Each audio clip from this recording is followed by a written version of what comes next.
Hey everybody, this is Jim at SP500chart.com using time-honored techniques to understand modern markets, featuring daily technical analysis videos of the S&P 500 index.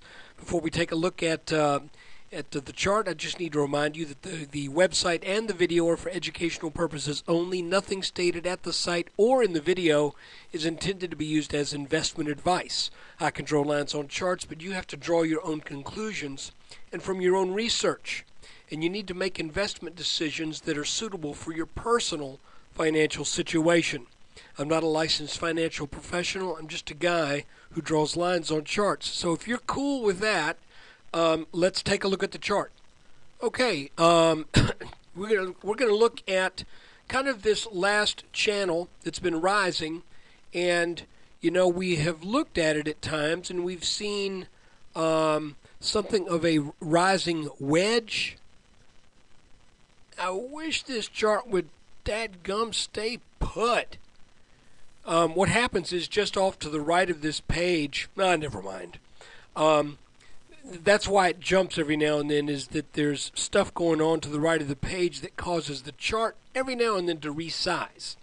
But anyway, make a long story short, we have had various lines and stuff that we've drawn. We had this line drawn at one point where this looked like a rising wedge, and it fell down out of it, but then it came back and tested that top line again, came down, then it started to make new highs. So you can see that there are times when there are inner lines that still work, still make sense, but they're part of a larger picture.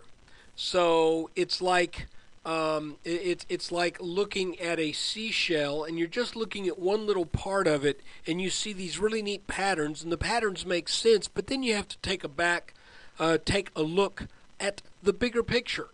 And so what I think may be happening at this point is we're starting to see that the line drawn off the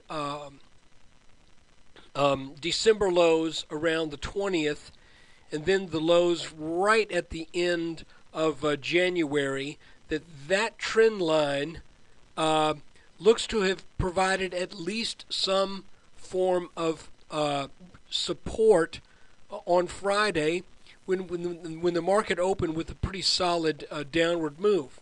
Now, looking at the week in retrospect, which is what this video is partly, the week really didn't amount to that much.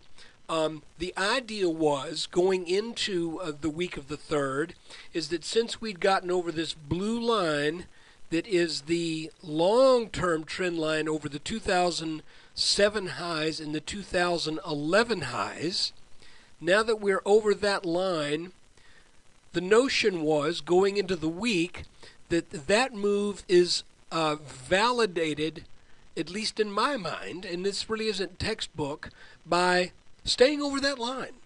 And the market indeed stayed over that line all week long, which tells me that was in fact a break over this blue line. It was not a little short-lived rally that suddenly got slapped in the face with a cold dose of reality, and then decides, wait a minute, we don't belong up here, and then next thing you know, you gap down, and you're back, down on the lower parts of the range.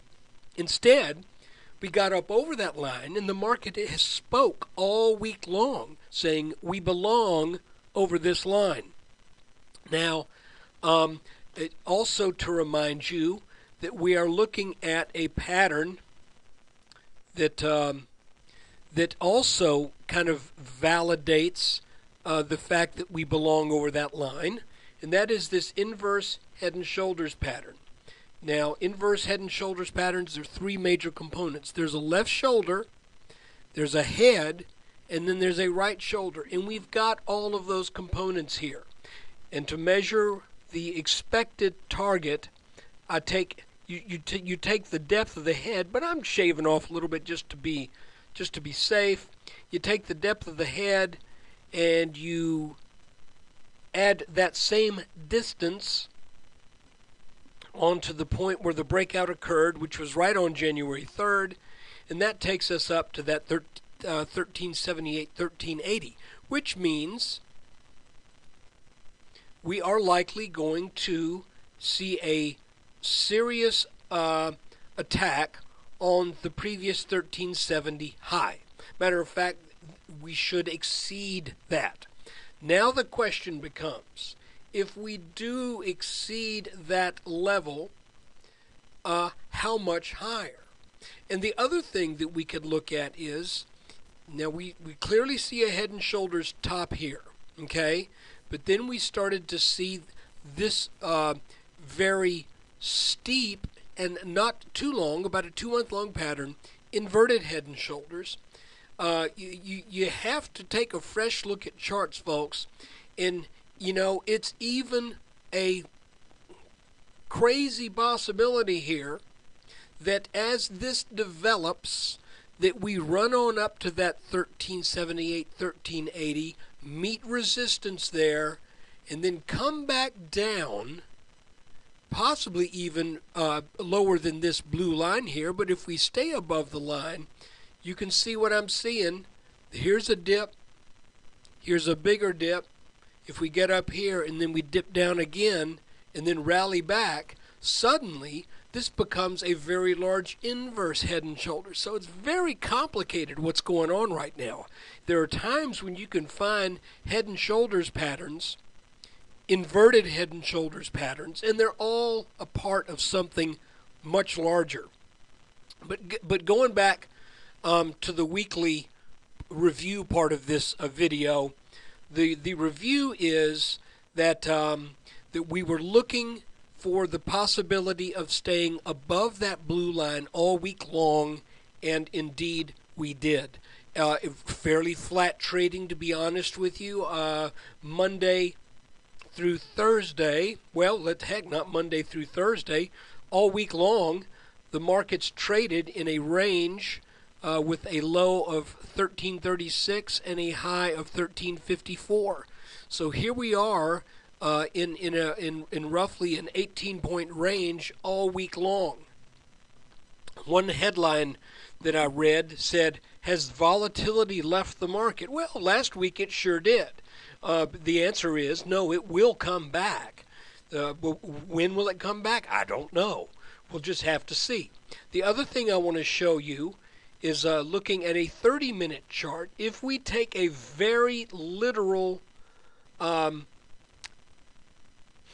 what's a good way to put this? If we take an absolute straight line over this low and this low, you can see that's where the market looked like it found support on Friday. If this is the case, and if this is a legitimate finding of support, then I would expect this week to roughly be mostly up. The only thing you have to watch out for is when the market closes essentially on support. You have to be wary of the fact that all support lines eventually break. So going in, I'm kind of looking at it like this. If this line were to break, I don't think there's a lot further for it to go before we meet what should be some support here around 1331, 1332. But if the market starts to rally up, then you have to look at the potential that this leg is simply going to go up and meet that 1378, 1380 target. The only thing, excuse me, that is not really working in that favor is the fact that we've got some tops that kind of line up right here. Okay? Let's just take the whole week.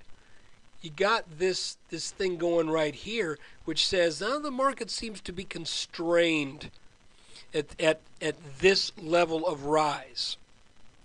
So it could be that we make that 1378, 1380 top, but that it just takes a little longer than what we think. It may be the markets just kind of melt up between here and here, and that is one possible route to that. Another possible route is the markets rally up, then we break this line, come back down to the 1330s, then rally back up. Okay, I would expect to find support at this line. I also would expect to find support. I've got to change it now. Hold on. Let's go to an hourly chart. I would also expect to find support here on this blue line. So there's a number of things going on that that there are a number of possible routes to get to this 1380 mark. I would expect that we will be there before spring starts, unless something drastic happens that just shakes the markets fundamentally. It looks like the S&P just flat wants to get there. Now, it would be really neat if we stayed within these lines, because why?